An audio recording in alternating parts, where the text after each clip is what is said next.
টালমাটাল অর্থনৈতিক পরিস্থিতির মধ্যে স্বপ্নের বাংলাদেশ গড়ার প্রত্যয় নিয়ে যে অন্তর্বর্তী সরকার দায়িত্ব গ্রহণ করেছে, দায়িত্ব গ্রহণের পর থেকেই তাদের বন্ধুর পথ পাড়ি দিতে হচ্ছে।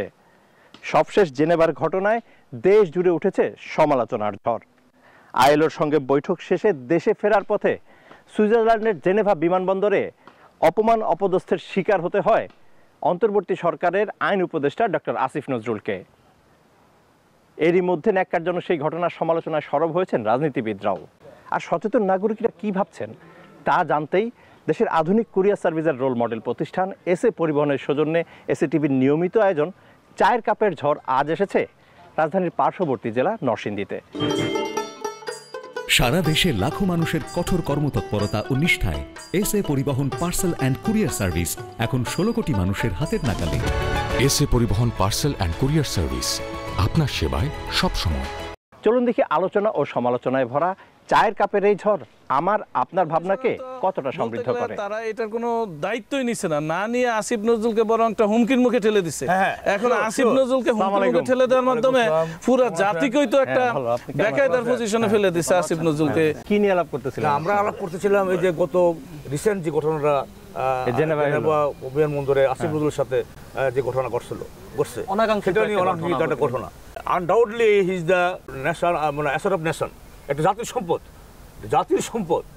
আমরা মনে করি ঢাকা ইউনিভার্সিটির একজন শিক্ষক, সুনামধন্য শিক্ষক, ওনার মতন একজন সুনামধন্য শিক্ষককে যেভাবে, উনি তো শুধু শিক্ষক না, উনি অন্তর্বর্তী সরকারের একজন অতি গুরুত্বপূর্ণ উপদেষ্টা, যিনি একাধারে 3টা মন্ত্রণালয় পরিচালনা করতেছে।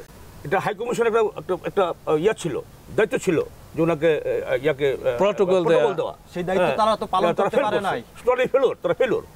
এখন কেন এটাও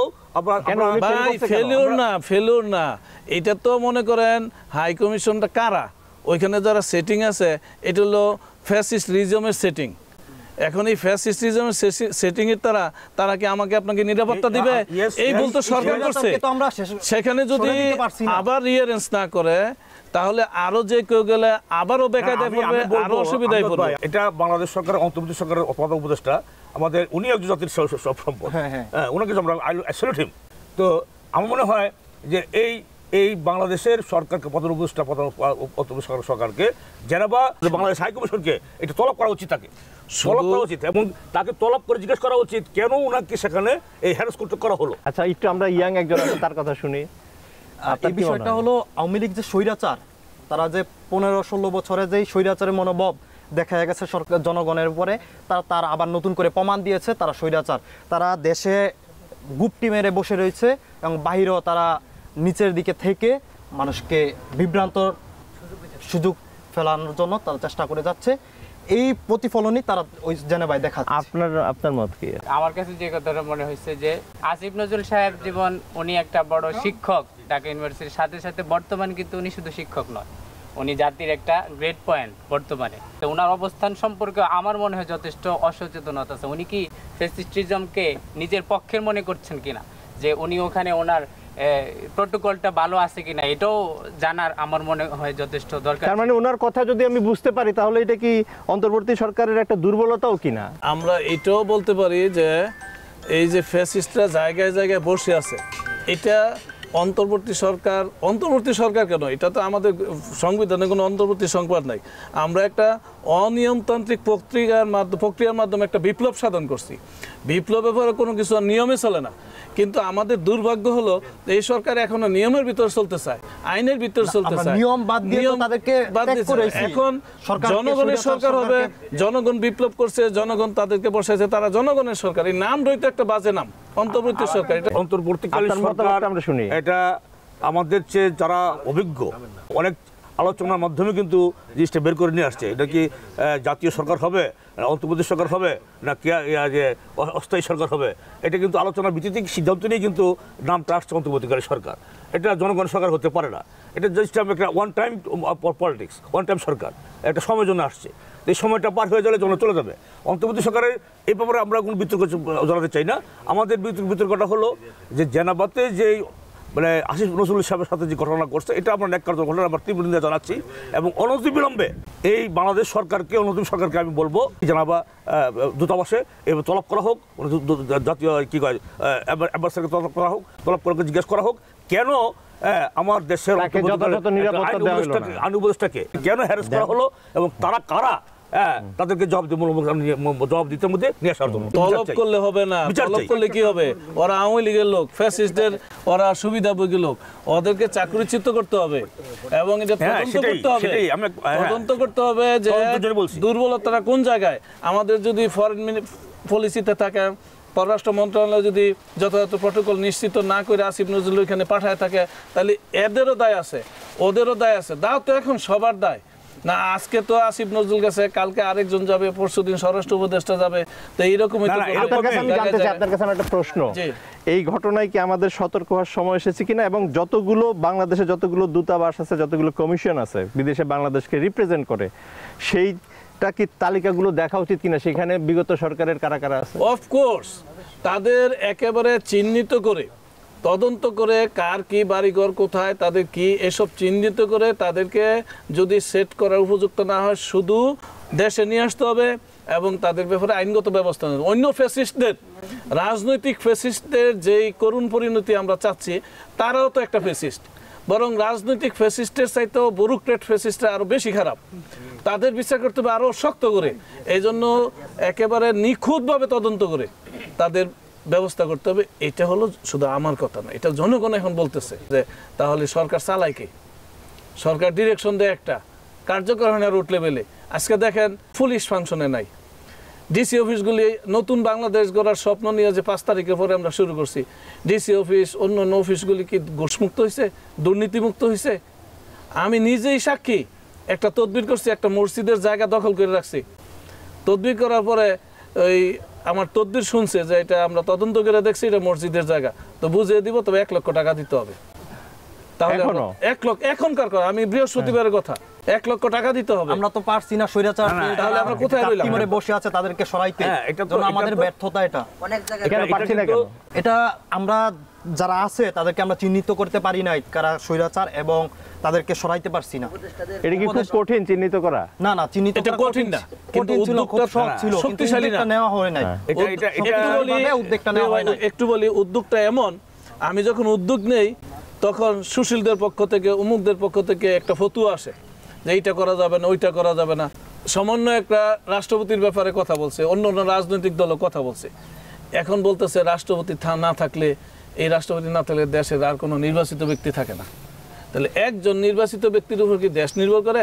রাষ্ট্র যদি কালপতি যদি কালকে মারা যায় পরে কি হবে? উনি নিজেই তো সংসদ ভাঙছে, যেটা একটা নির্বাচিত সেটআপ ছিল, ভেঙে ফেলছে না। তো এখন ঘটনা হইলো আসলেই 3 মাস পরে জেনেভার ঘটনা থেকে আমরা এখন বুঝতেছি মানুষের মধ্যে যে হতাশাটা 3 মাস পরে, 5 তারিখের পরে যে স্বপ্ন, আনন্দ, উচ্ছ্বাস মানুষের মধ্যে ছিল, আজকে দেখবেন যে মানুষের মধ্যে সেই উচ্ছ্বাসটা নাই, হতাশা আসছে। কারণ সর্বত্রই মানুষ দেখতেছে কালো থাবা। কেন এরকম হতাশা কেন? আমার মনে হয় আমাদের দেশের জনগণ আওয়ামী লীগকে চিনেই না।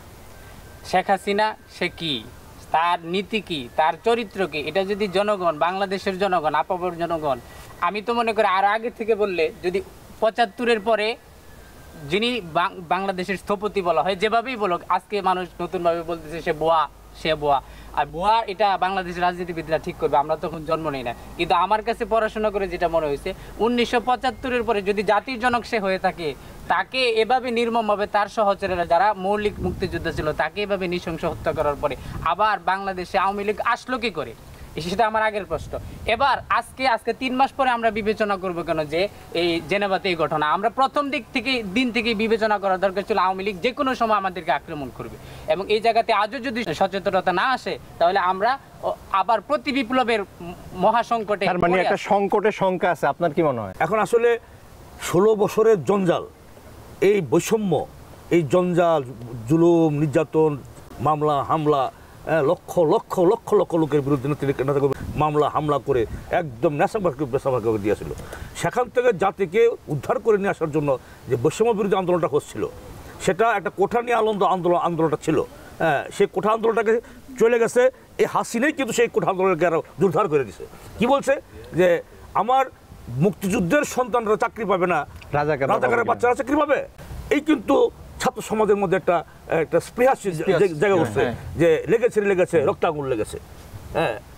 তুমি কে আমি কে, রাজাকার কে বলেছে স্বৈরাচার।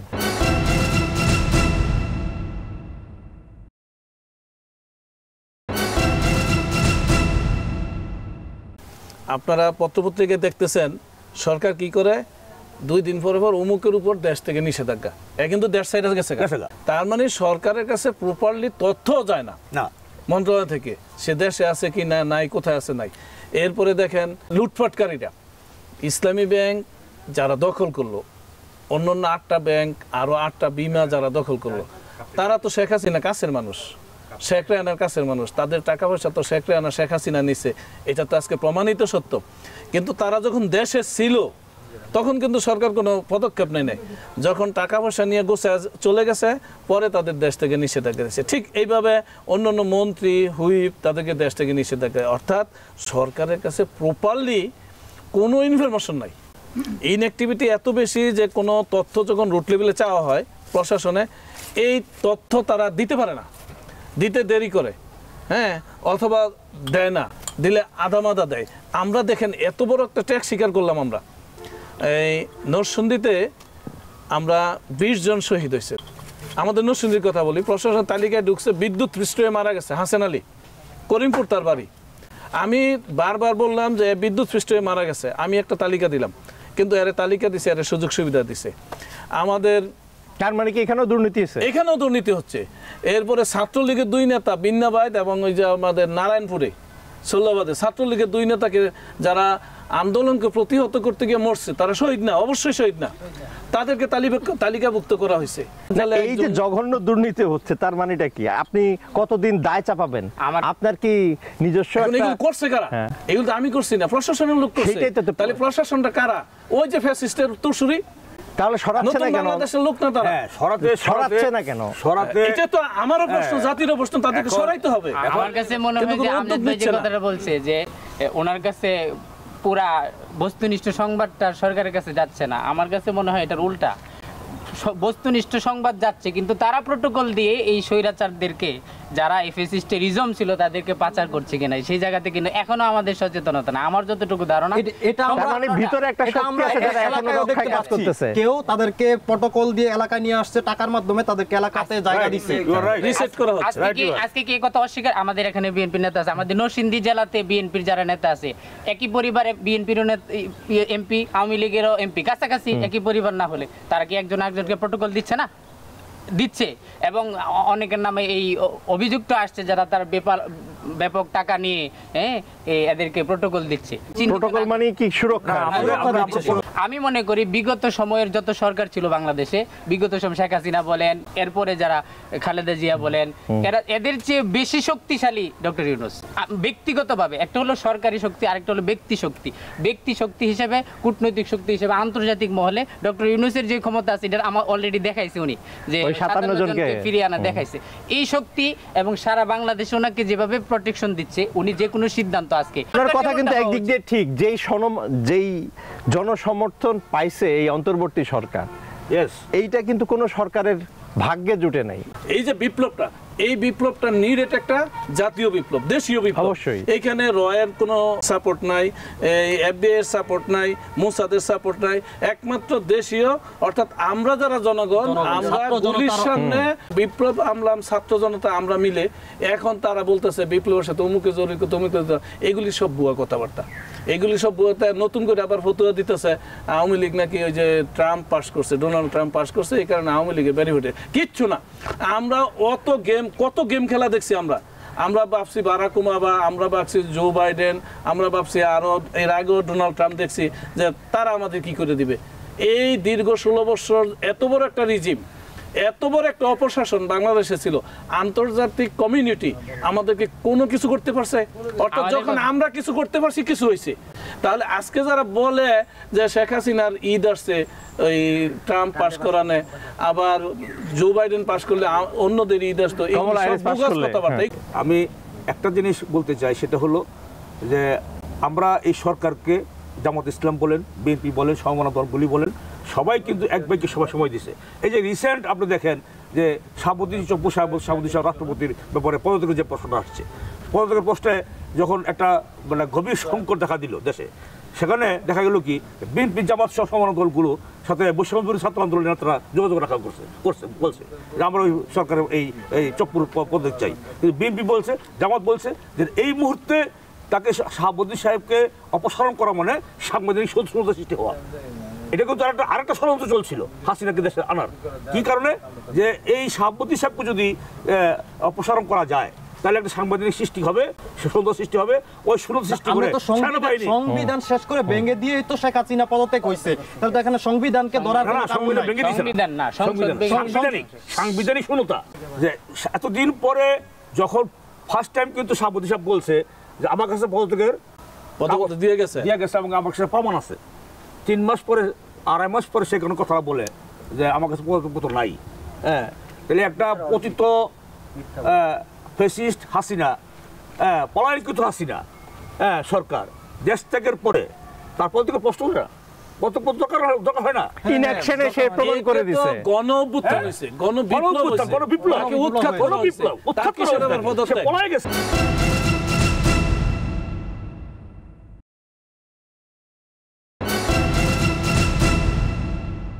ট্রাম্পের বিষয়ে যেটা একটা আলোচনা সবার মধ্যে আছে, আপনি কি মনে করেন বিষয়টাকে? এটা নিছক একটা গুজব।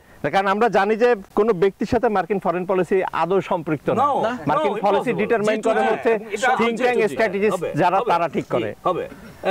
সিমিলারলি ভারতেও তাই, আর কি সরকারের প্রধানকে তার সাথে ভারতের পররাষ্ট্রনীতি সম্পর্ক নাই। পৃথিবীব্যাপী সরকার আসে, সরকার যায়, কিন্তু সরকারের পলিসি সাস্টেইন করে। বাংলাদেশে এতদিন জো বাইডেনরা ছিল, ডেমোক্রেটরা ছিল, এখন আসছে এই যে রিপাবলিকানরা আসছে, এতে করে আমেরিকার পলিসির কোনো পরিবর্তন হয় না। এখন যারা স্বপ্ন দেখে এটা একটা ভুয়া স্বপ্ন। এখন যেটা করতে হবে যে শেখ হাসিনার সাথে যারা কথা বলে তাদেরকে আমরা আইনের আওতায় আনতে হবে। নিষিদ্ধ ব্যক্তি সে বাংলাদেশে এখন প্রাসঙ্গিক না কেউ। তো অপ্রাসঙ্গিক একটা ব্যক্তির সাথে যারা কথা বলে, প্রশাসন কেন তাদেরকে দেখে না, কেন তাদেরকে অ্যারেস্ট করে? এই পর্যন্ত 7-8টা ফোন আলাপ ফাঁস হয়েছে, কিন্তু কোন ফোন আলাপকারীকে ধরতে পারছে প্রশাসন? অথচ এটা গুরুত্বপূর্ণ বিষয়। তার মানে যারা গোপনে শেখ হাসিনার সাথে যোগাযোগ করে, এই তারা গোপনে আবার তাদের ফ্যাসিস্টদের সাথে, অন্যান্য উইংদের সাথে নিশ্চয়ই তাদের কানেকশন আছে। এখন এটা তো দেশের জন্য একটা আতঙ্কের বিষয়, এটা একটা থ্রেট। এই থ্রেট থেকে রক্ষা করতে হলে সরকারকে অবশ্যই তাদের আইনের আওতায় আনতে হবে। কারণ বিপ্লবটা রক্তের দায় শোধ করার দায় সরকারের আছে, কিন্তু আমরা এদিকে সরকারের নজরটা কম দেখছি। উনি বলতেছে বিপ্লবটা সরকার আর কি রক্তের দায় শোধ করার দায়িত্ব আছে। আপনার কি মত? এবারের যে বিপ্লব শুধু ছাত্র জনতার, আমরা শেখ হাসিনাকে যত বড় দুর্দণ্ড প্রতাপশালী মনে করেছিলাম, 700-800 বা 1000 মানুষের রক্তের বিনিময়ে সে চলে যাবে, এটা আমরা ভাবি না, আদৌ কেউ ভাবে না এটা বাংলাদেশে। কিন্তু এত সহজে হলো, এটা সেনাবাহিনীর জুনিয়র অফিসারদের বিপ্লবের কারণে। এই জায়গাটা কিন্তু চিহ্নিত করতে, সেনাপ্রধান স্বয়ং সেনাপ্রধানও এটার পক্ষে ছিল না, সে প্রটোকল দিতে পারছে না। সৈনিকরা বলেছে আজকে নয়, আরো আগে থেকে সেনাবাহিনীর অবস্থা।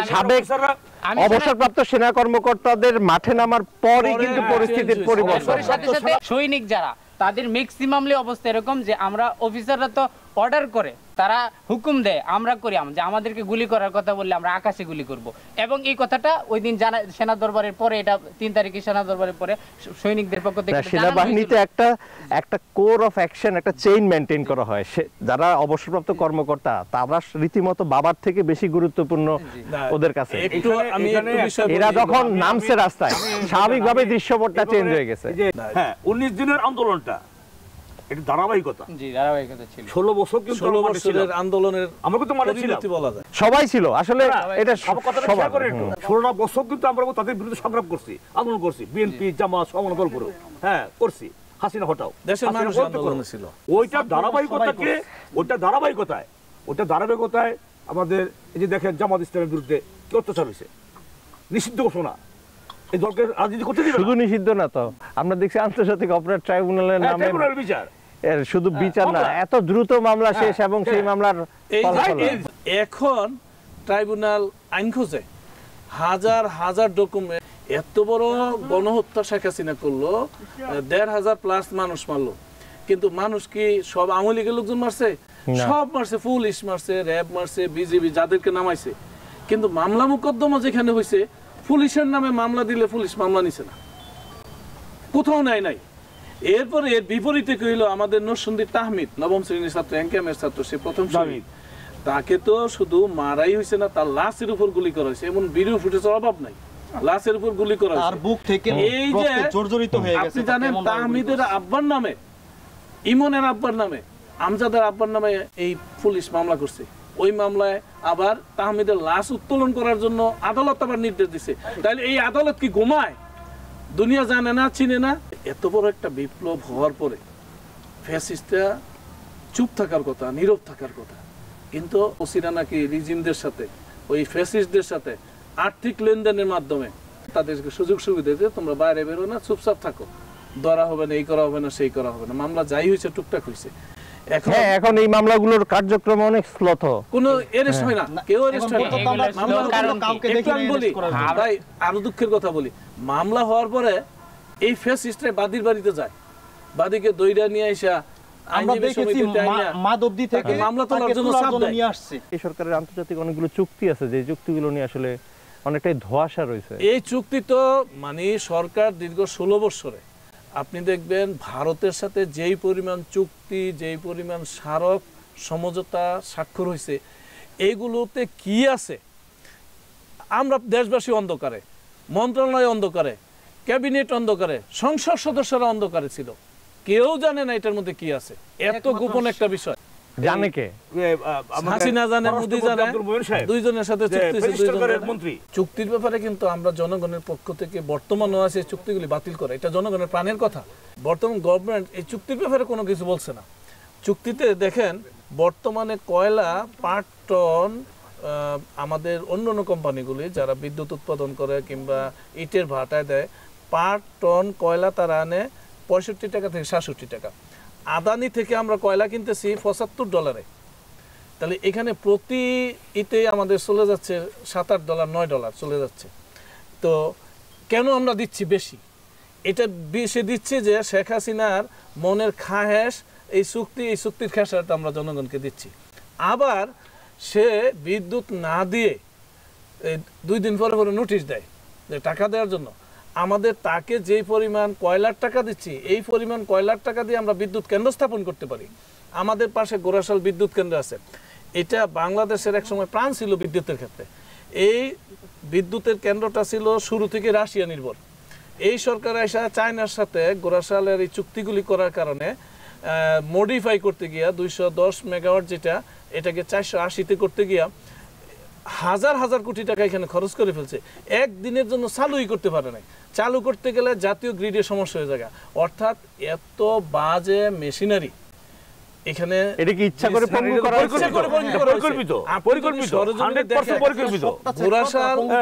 আমার দেশে বিদ্যুৎ উৎপাদন হতে দিবে না।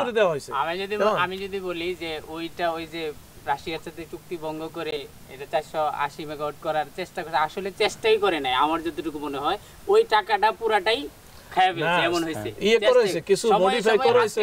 এর আগের প্রসঙ্গটা ছিল যে ট্রাম্পের ক্ষমতায়ন, এর দ্বারা হাসিনার ইজমদের আওয়ামী লীগের একটা ব্যাপক, আমি যত ওনাদের পড়াশোনা করছি, তো তাদের একটা ব্যাপক আন্দোলন, এটা যে গুজব ছড়ানো, মানুষের ভিতরে হতাশা ছড়ায়, তাদেরকে আবার মঞ্চায়ন করা। এটা যদি বাংলাদেশের জনগণ আজও না বোঝে, এরা মঞ্চায়ন করবে এভাবে করে মানুষের মাঝে এই গুজবটা সৃষ্টি করে সহনীয় করার জন্য। সুতরাং এই ব্যাপারে আমরা সহনীয় হলে এটা দিন আবার প্রতি বিপ্লবের মহা সংকট আমাদের সামনে আসতেছে। আমরা মনে করি আসলে গুজবের যে সংস্কৃতি, সেই সংস্কৃতি থেকে আমাদের বেরিয়ে আসতে হবে, সচেতন থাকতে হবে ঐক্যবদ্ধ। তবেই আগামী দিনগুলো হবে প্রত্যাশিত বাংলাদেশের দিন, আর না হলে সংকট আমাদের পায়ে পায়ে হাঁটবে। আজকের আলোচনা এখানে শেষ করছি। আগামীতে আবার দেখা হবে দেশের কুরিয়ার সার্ভিসের রোল মডেল প্রতিষ্ঠান এসএ পরিবহনের সৌজন্যে এসএ টিভির নিয়মিত আয়োজন চায়ের কাপের ঝড়ে।